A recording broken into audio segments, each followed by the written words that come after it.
Hi, ಎಲ್ಲರಿಗೂ ನಮಸ್ಕಾರ. ನನ್ನ ಹೆಸರು ಪವಿತ್ರ. ಸೊ ಈ ವಿಡಿಯೋ ಏನು ಮಾಡತ್ತೀನಿ ಅಂದ್ರೆ ಮ್ಯಾನಿಫೆಸ್ಟೇಷನ್ ಬಗ್ಗೆ.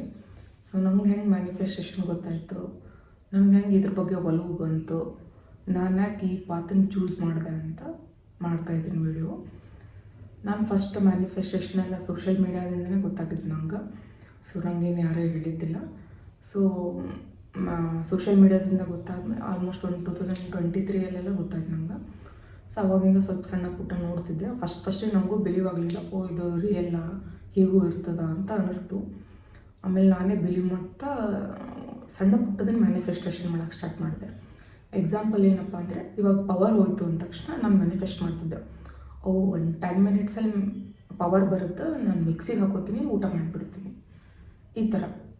ಸೊ ಮ್ಯಾನಿಫೆಸ್ಟೇಷನ್ ಅಂದ್ರೆ ಸ್ವಲ್ಪ ವಿಡಿಯೋಸ್ ನೋಡಿದ್ರ ಮುಖಾಂತರ ನಾನು ಅಂದ್ಕೊಂಡಿದ್ದೆ, ನಮ್ಗೆ ಇರೋ ಥಾಟನ್ನು ನಾವು ವಿಜುವಲೈಸ್ ಮಾಡೋದು ಅಂದರೆ ಆಗ್ಯದಂತ ಖುಷಿಪಟ್ಟು ಅದನ್ನು ನೋಡ್ಕೊಂಬಿಡೋದು ಕಣ್ಣಾರೆ. ಅದನ್ನಂತೂ ನಾನು ಸಣ್ಣಕ್ಕಿದ್ದಾನೆ ಹಾಗೆ ಮಾಡ್ಕೊತ ಬರ್ತಿದ್ದೆ. ಯಾವಾಗಲೂ ಏನಾದರೂ ವಿಜುವಲೈಸ್ ಮಾಡಿದ್ರೆ ಅದನ್ನು ಆಗ್ಯದ ಅಂದ್ಕೊಂಡು ಖುಷಿ ಪಟ್ಕೊಂಡ್ಬಿಡ್ತಿದ್ದೆ. ಸೊ ಅದೇ ನನಗೇನು ಕಷ್ಟ ಆಗ್ತಿರಲಿಲ್ಲ ವಿಜುವಲೈಸ್ ಮಾಡೋದು. ಹಾಗಾಗಿ ಫಸ್ಟ್ ಸಣ್ಣದು ಅಂಥವೆಲ್ಲ ಮ್ಯಾನಿಫೆಸ್ಟೇಷನ್ ಮಾಡೋಕ್ಕೆ ಸ್ಟಾರ್ಟ್ ಮಾಡಿದೆ.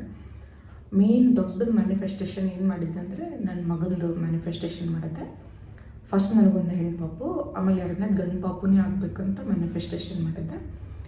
ಯಾವಾಗ ನಾನು ಸೆಕೆಂಡ್ ಪಾಪು ಬೇಕಂತ ಸ್ಟಾರ್ಟ್ ಮಾಡಿದ್ನಲ್ಲ, ಅವಾಗಲಿಂದನೇ ನಾನು ಮ್ಯಾನಿಫೆಸ್ಟೇಷನ್ ಸ್ಟಾರ್ಟ್ ಮಾಡಿದೆ. ಏನಂದರೆ, ನನಗೆ ಈ ಮಂತ್ ಪ್ರೆಗ್ನೆನ್ಸಿ ಆಗ್ತೀನಿ, ಅದು ಗಂಡು ಪಾಪುನೇ ಆಗ್ತೀನಿ, ಅದು 100% ಆಗ್ತೀನಿ ಅಂತ ಆ ಥರ ಮ್ಯಾನಿಫೆಸ್ಟೇಷನ್ ಮಾಡೋಕ್ಕೆ ಸ್ಟಾರ್ಟ್ ಮಾಡಿದೆ. ಫುಲ್ ಪ್ರೆಗ್ನೆನ್ಸಿ ಎಲ್ಲ ಮ್ಯಾನಿಫೆಸ್ಟೇಷನ್ ಮಾಡಿದ್ದೀನಿ. ಪ್ರತಿಯೊಂದು ಆಗಿದೆ, ಯಾವುದು ನೆಗೆಟಿವ್ ಆಗಲಿಲ್ಲ ನಂಗೆ. ಇವನ್ ಯಾವ ಲೆವೆಲಿಗೆ ನಾನು ಮ್ಯಾನಿಫೆಸ್ಟ್ ಮಾಡಿದ್ನಂದ್ರೆ, ಆಪ್ರೇಷನ್ ಥಿಯೇಟ್ರಲ್ಲಿ ಇರ್ತೀನಿ, ಡಾಕ್ಟರ್ ಸಿಸ್ಟರಿನ್ ಮಾಡ್ತಾರೆ, ಪಾಪು ಹೊರಗೆ ಬರ್ತದೆ, ಅವ್ರು ಕಂಗ್ರಾಟ್ಸ್ ಬಾಯ್ ಬೇಬಿ ಅಂತ ಹೇಳ್ತಾರಂತ. ಆ ಲೆವೆಲಿಗೆ ನಾನು ಮ್ಯಾನಿಫೆಸ್ಟೇಷನ್ ಮಾಡಿದ್ದೆ. ನಾನು ಫೆಬ್ರವರಿಯಲ್ಲಿ ಪ್ರೆಗ್ನೆಂಟ್ ಆಗಿದ್ದು, ಜೂನ್ ಮಂತಲ್ಲೇ ಇಟ್ಸ್ ಅ ಬಾಯ್ ಬೇಬಿ ಅನ್ನೋ ಒಂದು ಫೋಟೋನ ಸೇವ್ ಮಾಡಿಟ್ಕೊಂಡಿದ್ದೆ. ಬಿಕಾಸ್ ನಂಗೆ 100% ಶೋರ್ ಇತ್ತು, ನಂಗೆ ಬಾಯ್ ಬೇಬಿ ಆಗ್ತೈತಿ, ಇದು ನಾನು ವಾಟ್ಸಪ್ ಸ್ಟೇಟಸಲ್ಲಿ ಬಿಡ್ತೀನಿ ಅಂತ. ಸೊ ಆ ಲೆವೆಲಿಗೆ ನಾನು ಮ್ಯಾನಿಫೆಸ್ಟೇಷನ್ ಮಾಡಿದ್ದೆ. ಯಾಕೆ ಗಂಡು ಪಾಪನೇ ಬೇಕು ಅಂತ ಬೇಡಿದ್ನಂದ್ರೆ, ನನಗೊಬ್ಬ ತಮ್ಮ ಇದ್ದಾನೆ, ನಾನು ನನ್ನ ತಮ್ಮಂದು ಕಾಂಬಿನೇಷನ್ ನನಗೆ ಭಾಳ ಇಷ್ಟ. ಸೊ ಹಾಗಾಗಿ ನನಗೆ ಫಸ್ಟ್ನೇದು ಮಗಳಲ್ಲ, ಎರಡನೇದು ಗಂಡು ಪಾಪು ಇರಲಿ, ಅವ್ರದ್ದು ಕಾಂಬಿನೇಷನ್ ಚೆನ್ನಾಗಿರ್ತೈತಿ ಅಂದ್ಕೊಂಡು ಮ್ಯಾನಿಫೆಸ್ಟೇಷನ್ ಮಾಡಿದ್ದೆ. ಹೀಗೆ ಮ್ಯಾನಿಫೆಸ್ಟೇಷನ್ ಜರ್ನಿ ಸ್ಟಾರ್ಟ್ ಆಯಿತು. ಸೊ ಅವಾಗ ನನಗಂತೂ 100% ಕನ್ಫರ್ಮ್ ಆಯಿತು, ಮ್ಯಾನಿಫೆಸ್ಟೇಷನ್ ಈಸ್ ರಿಯಲ್, ಇದು ವರ್ಕ್ ಆಗುತ್ತಂತ. ಸೊ ಅವಾಗಿಂದ ನಾನು ಹೀಗೆ ನೋಡ್ಕೊತ ಸಣ್ಣದನ್ನು ಮ್ಯಾನಿಫೆಸ್ಟೇಷನ್ ಮಾಡ್ಕೊತಾ ಹೊಂಟೆ. ನನಗೆ ಆಮೇಲೆ ಏನು ಬಂತು, ಫುಲ್ ಕಲಿಯೋಣ, ಇದರಲ್ಲಿ ಏನಿದೆ, ಬರೀ ಇಷ್ಟೇ ಇಲ್ಲ, ಇನ್ನೂ ಜಾಸ್ತಿ ಇರ್ಬೋದಲ್ಲ ಅಂತೇಳಿ. ಕೆಲವೊಂದು ಆಗ್ತಿತ್ತು, ಕೆಲವೊಂದು ಆಗ್ತಿರ್ಲಿಲ್ಲಲ್ಲ ನಮ್ಮ ಥಾಟ್ಸು. ಯಾಕೆ ಹಿಂಗೆ ಫುಲ್ ಕಲಿಯೋಣ ಅಂತ ಅದ್ರ ಮೇಲೆ ಒಲವು ಸ್ಟಾರ್ಟ್ ಆಯಿತು. ಹಾಗೆ ವೀಡಿಯೋಸ್ ಸರ್ಚ್ ಮಾಡುವಾಗ ಮ್ಯಾನಿಫೆಸ್ಟೇಷನ್ ಬಗ್ಗೆ ಹುಡುಕಾಗ ನನಗೆ ಹೀಲಿಂಗ್ ಬಗ್ಗೆ ಗೊತ್ತಾಯಿತು. ರೇಖಿ ಹೀಲಿಂಗು, ಎನರ್ಜಿ ಹೀಲಿಂಗು ಇವೆಲ್ಲ ಇರ್ತಾವಂತ ಗೊತ್ತಾಯಿತು. ಅದರಲ್ಲೇ ಮ್ಯಾನಿಫೆಸ್ಟೇಷನ್ ಬರ್ತದಂತ ಗೊತ್ತಾಯಿತು. ಸೊ ಅದ್ರ ಮೇಲೆ ಇಂಟ್ರೆಸ್ಟ್ ಜಾಸ್ತಿ ಆಯ್ತು ನನಗೆ ಮ್ಯಾನಿಫೆಸ್ಟೇಷನ್ಗಿಂತ. ಸೊ ಹಾಗಾಗಿ ನಾನು ರೇಖಿ ಹೀಲಿಂಗನ್ನು ಆನ್ಲೈನಲ್ಲಿ ಮುಗಿಸ್ಕೊಂಡೆ. ಲೀಸಾ ಮೋರಾ ಹತ್ರ ನಾನು ಮುಗಿಸ್ಕೊಂಡಿರೋದು.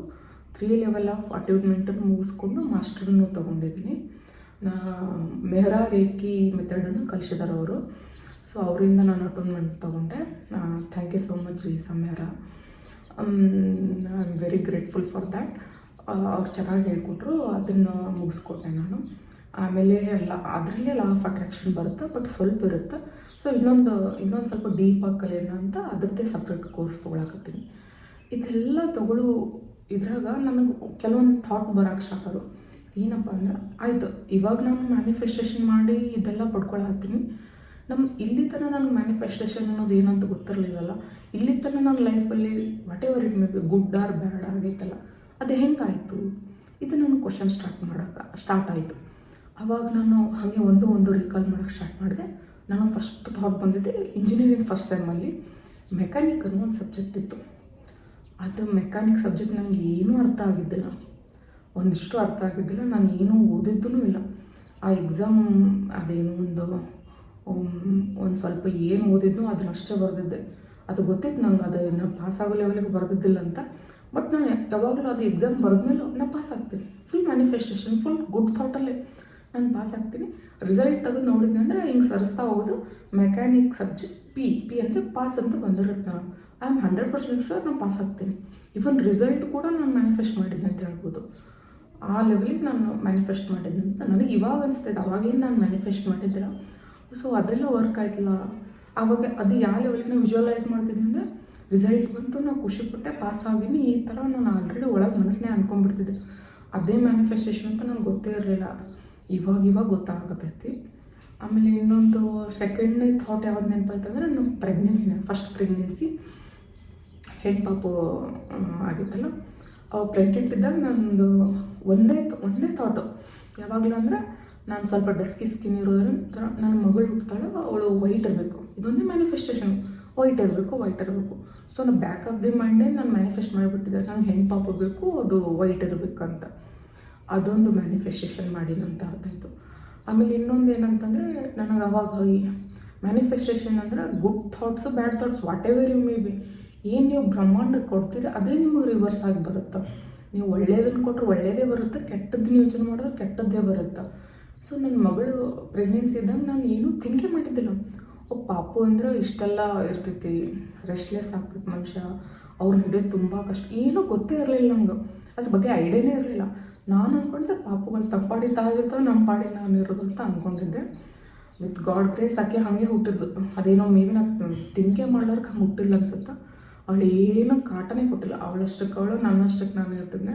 ಇವಾಗ ಸ್ವಲ್ಪ ಅವ್ರು ನೋಡಿ ನಾನೇ ಮ್ಯಾನಿಫೆಸ್ಟ್ ಮಾಡ್ತಿದ್ದೀನಿ ಅನ್ಸುತ್ತೆ. ಊಟಾಳ್ತನ ಮಾಡೋದು ಅದು ಮಾಡೋದು. ಆಕೆ ಇವಾಗ ಸ್ವಲ್ಪ ಊಟಾಳ್ತನ ಮಾಡತ್ತಾಳ. ಇನ್ನೊಂದು ಏನಂದ್ರೆ ಸೆಕೆಂಡ್ನೇ ಪ್ರೆಗ್ನೆನ್ಸಿನಾಗ ಮ್ಯಾನಿಫೆಸ್ಟೇಷನ್ ಗಂಡು ಪಾಪ ಬೇಕಂತ ಮಾಡಿದ್ರು. ನೆಕ್ಸ್ಟ್ ಅದ್ರ ಜೊತೆ ಇನ್ನೊಂದನ್ನು ಮ್ಯಾನಿಫೆಸ್ಟ್ ಮಾಡಿಬಿಟ್ಟಿದ್ದೆ. ಎಲ್ಲರೂ ಹೇಳ್ತಿದ್ರು ಅದು ಗಂಡು ಪಾಪ ಅಂದರೆ ಮಲ್ಕೊಳ್ಳೋದೇ ಇಲ್ಲ, ಮಲ್ಕೊಳ್ಳೋದು. ಸೊ ನಾನು ಫಿಕ್ಸ್, ಗಂಡು ಪಾಪ ಆಗುತ್ತಾ ಮಲ್ಕೊಳ್ಳಲ್ಲ, ಗಂಡು ಪಾಪ ಆಗುತ್ತಾ ಅದೇ ಥರ ಮ್ಯಾನಿಫೆಸ್ಟ್ ಮಾಡಿದೆ ಅನ್ಸುತ್ತೆ. ಅವನು ಹಾಗೆ ಹುಟ್ಬಿಟ್ಟ, ಏನೂ ಮಲ್ಕೊಳ್ಳೇ ಇಲ್ಲ. ಅವನು ಮಲ್ಕೊಳ್ಳೋರ್ಗಾರ ನಾವು ಒಳ್ಳೇದನ್ನ ಮ್ಯಾನಿಫೆಸ್ಟ್ ಮಾಡ್ಕೊತಾನೆ. ಅವಾಗೂ ಅಷ್ಟೇ, ಅವನು 1 ಇಯರ್ ತನಕ ಮಲ್ಕೊಳ್ಳೋದು ಫುಲ್ಲು ಫಿಕ್ಸ್ ಆಗಿಬಿಟ್ಟಿದ್ದೆ ನಾನು. ಅವನು ಹಾಗೆ ಮಾಡಿಬಿಟ್ಟ, 1 ಇಯರ್ ತನಕ ಮಲ್ಕೊಳ್ಳೇ ಇಲ್ಲ. ಸೊ ಇದೆಲ್ಲ ಹಿಂಗೆ ಕಲೆಕ್ಟ್ ಮಾಡ್ಕೋತೆ ಇದಕ್ಕಿಂತ ಜಾಸ್ತಿ ನೆನಪಾಗತ್ತವ. ಕೆಲವೊಂದು ಪ್ರೈವೇಟ್ ಲೈಫದ್ದು ನೆನಪಾಗತ್ತವ. ಹಿಂಗೆಲ್ಲ ಥಿಂಕ್ ಮಾಡಿದ್ನಲ್ಲ, ಇದೆಲ್ಲ ಆಯ್ತಲ್ಲ, ಇದ್ರ ಕೆಟ್ಟದ್ದು ಥಿಂಕ್ ಮಾಡಿದ್ನಲ್ಲ, ಇದೆಲ್ಲ ಕೆಟ್ಟದ್ದು ಆಯ್ತಲ್ಲ ನನ್ನ ಜೊತೆ ಅಂತ. ಸೊ ಒಂದು ಕಲೆಕ್ಟ್ ಮಾಡೋಕತ್ತಾಗ ಅನಿಸ್ತು ನನಗೆ ಮ್ಯಾನಿಫೆಸ್ಟೇಷನ್ ಇಸ್ ದೇರ್, ಮೊದಲಿಂದನೇ ಅದು ನಮಗೆ ಇವಾಗ ಗೊತ್ತಾಗತ್ತದ ಅಂಥೇಳಿ ಗೊತ್ತಾಯ್ತು ನಂಗೆ. ಸೊ ಹಂಗಾಗಿ ಈ ಮ್ಯಾನಿಫೆಸ್ಟೇಷನ್ ಒಳಗೆ ನನಗೆ ಇಂಟ್ರೆಸ್ಟ್ ಬಂತು. ಸೊ ಆಮೇಲೆ ಏನಂತಂದ್ರೆ ನಾನು ಯೂಟ್ಯೂಬ್ ಚಾನಲ್ ಯಾಕೆ ಸ್ಟಾರ್ಟ್ ಮಾಡಿದೆ, ಯಾವಾಗಲೂ ಒಂದು ಸ್ವಲ್ಪ ಏನಾದರೂ ಮಾಡ್ಬೇಕು ಅನ್ನೋ ಹುಚ್ಚುತನ ನನಗೆ. ಬಟ್ ಬೇಡ ಅಂತ ಬ್ಯಾಕ್ ಆಫ್ ದಿ ಮೈಂಡ್ ಹೇಳ್ತೀನಿ, ಅಂದರೂ ಕೇಳಲ್ಲ ಮನಸ್ಸು. ಸೊ ಇವಾಗಂತರೂ ಯೂಟ್ಯೂಬ್ ಚಾನಲ್ ಮಾಡ್ಬೇಕು. ಯಾಕೆ ನಾನು ಇದೆಲ್ಲ ಕಲ್ತೀನಿ, ಇದರಿಂದ ನಾನು ಏನಾದರೂ ಇನ್ಫಾರ್ಮೇಷನ್ ಕೊಡೋಣಲ್ಲ ಅಂತ ನನಗೆ ಅನ್ನಿಸ್ತು. ಸೊ ಹಾಗಾಗಿ ಮೊದಲಿಂದ ಯೂಟ್ಯೂಬ್ ಚಾನಲ್ ಇದೆ, ಬಟ್ ಅದರಲ್ಲಿ ನಾನು ಕನ್ಸಿಸ್ಟೆಂಟಿ ಮೇಂಟೈನ್ ಮಾಡಿಲ್ಲ. ಸೊ ಇದರಿಂದ ಇನ್ನು ಮುಂದಾದರೂ ವೀಡಿಯೋಸ್ ಹಾಕೋಕ್ಕೆ ಸ್ಟಾರ್ಟ್ ಮಾಡೋಣ ಅಂತ ಮಾಡತ್ತೀನಿ. ಸೊ ನಿಮಗೆ ಇದು ವಿಡಿಯೋ ಇಷ್ಟ ಆಗಿತ್ತು ಅಂದರೆ ಪ್ಲೀಸ್ ಲೈಕ್ ಮಾಡಿ, ಸಬ್ಸ್ಕ್ರೈಬ್ ಮಾಡಿ, ಶೇರ್ ಮಾಡಿ.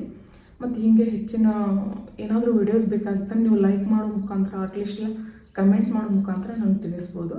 ನಾನು ವೀಡಿಯೋಸ್ ಮಾಡಿ ಹಾಕ್ತೀನಿ. Thank you for watching.